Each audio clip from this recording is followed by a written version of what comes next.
My guest today on Straight Talk is Nigel Farage, former commodities broker in the city, now a member of the European Parliament and leader of the UK Independence Party. Nigel Farage, if the next election is close, and it could well be close in this country, how would you feel if your main impact was to win nothing but stop the Tories from winning? That's a rather simplistic way of looking at it. It makes an assumption that all the votes that UKIP get come straight from the Conservative Party. That simply isn't the case. In fact, I think our biggest target audience are the 9 million people who voted in 1992 and who don't vote for anybody in general elections today. So that's the first thing to say, is we draw support from across the spectrum. But if the effect of a standing was to cost the Conservatives more votes than the other parties, and that cost them the election, well, what difference would that make? I mean, 75% of our laws aren't made in Westminster, they're made in Brussels. The manifesto that Cameron is standing on is virtually identical to the one that the Labour Party has. It's New Labour or Blue Labour. I mean, frankly, it wouldn't make any difference. So what would you say then to the Tory Shadow Minister, Liam Fox? And he's a pretty Eurosceptic kind of guy. He says that, quote, you have to recognise that the person who would be happiest if people vote UKIP would be the leader of the Labour Party. Well, of course, this is the old line that they always use. But as I say, there are no differences, no substantial policy differences between the two parties. We're already, most of our laws are made somewhere else. And frankly, this argument about whether the blue rosette or the red rosette wins the next election, I don't think is the important political question. Isn't the real question, should we, through the ballot box, vote for the people that make our laws, or are we happy? And let's tell the British people the truth for the first time. Are we happy to have all the big decisions made for us somewhere else? That's what the election should be about. Now, if Liam Fox and the Conservative Party are not prepared to address that issue, don't blame UKIP for taking votes from them. Blame Mr Cameron's leadership and the fact that he's not prepared to address this issue. But what would you feel if, as a result of voting for UKIP, that there was a hung parliament in which the Liberal Democrats, the most pro-Europe of all the parties, held the balance of power? That would hardly further... Well, that may well happen, and of course if it does, at the election after the next one, it'll be proportional representation, and there'll be 100 MPs from the UK Independence Party. Are you in favour of PR? I think that to have a first-past-the-post system, it's got the merit, of course, that one man or woman represents that town, and that's very important. But to have a situation where on 24% of the popular vote, we have a government that can do virtually whatever it likes, seems to me to be a system that is failing, and I would like to see some element of PR, yes. Robert Kilroy-Silk said only 3 years ago, the Conservative Party is dying.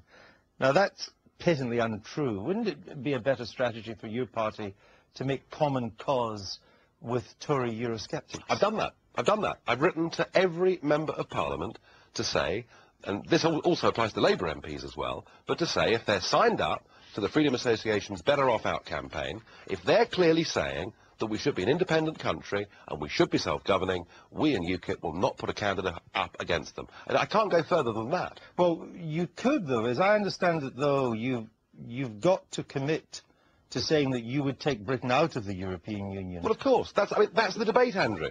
The debate is, I mean, we may not like the Lib Dems and what they stand for, but at least they're honest. At least they say we should be in the EU, we should have a common foreign policy, we should have a European army, and that's the choice. Either we accept those things, or we seek a totally different relationship. I'm frankly completely bored with the very tired old Tory Eurosceptic line that somehow we can change it from within, we can reform it. Oh, don't worry, old boy, it's all coming round, we're winning the arguments in Brussels. I've just come here today from Brussels. We're not winning any arguments. So it's not enough to be a staunch Tory Eurosceptic to avoid a UKIP challenge? Sceptic. The word sceptic means in doubt.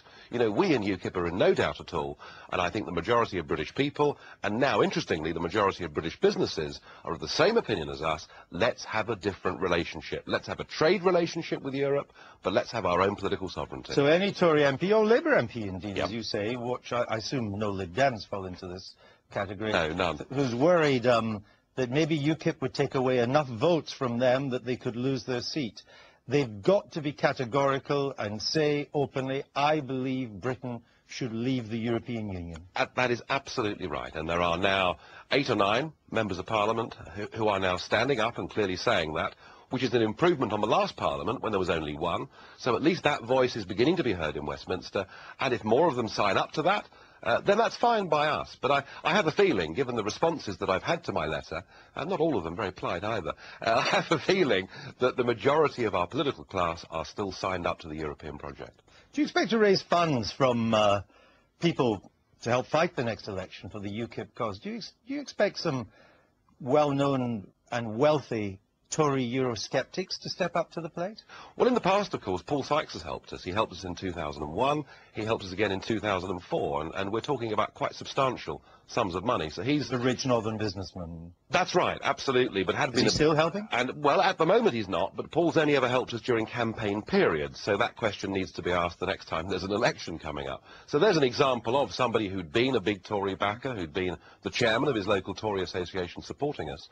I think, you know, talking to Tory business backers, I think that the Tory party misunderstands the mood of business. For example, the idea that we haven't got our own trade policy, that we can't make bilateral trade deals with India or anywhere else, you know, is something that no British businessman can subscribe to. And yet David Cameron's made it clear that he wants the European Commission to go on doing it. So I think from the world of business, we've got real potential. But I'll be honest, I mean, we will not succeed. UKIP will never succeed unless we raise substantial money, and that's an absolute key for us. What about Stuart Wheeler? He's backed the Tory party. He's got money. Is he thinking of backing you? Well, we've met with Stuart Wheeler. We've talked with Stuart Wheeler.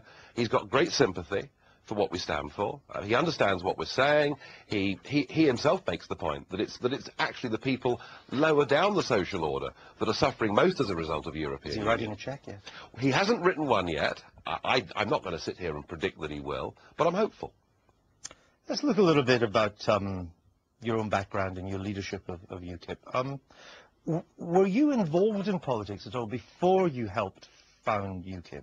I was a member of the Conservative Party from the age of 14 years old. I heard Keith Joseph give a speech during the Labour late 1970s government. I joined the Conservative Party. I was an inactive member of the Conservative Party. I was much too busy trying to have a career in the city. I had children fairly young in life, and so there wasn't time for politics. But it was when I saw John Major as Chancellor signing us up to the exchange rate mechanism and knowing that it would be a complete disaster. That was when I first thought, well, this is hopeless. I simply can't support this, you know. You didn't think it would be better to work inside the party you were then supporting, to work on the Eurosceptic wing of the Tory party? Why did you start a new party? I mean, that actually was a fairly good argument up until mid-1993, when the Maastricht Rebellion was taking place, the attempt to stop that massive step forward in the whole process of European integration. I think up until that point, there was a good argument to say it was better to fight from within.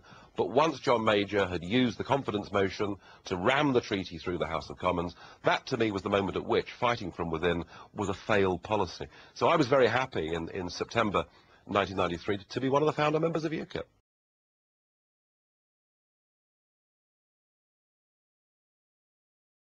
To find out more about who we are and what we stand for, go to the UK Independence Party website at www.ukip.org.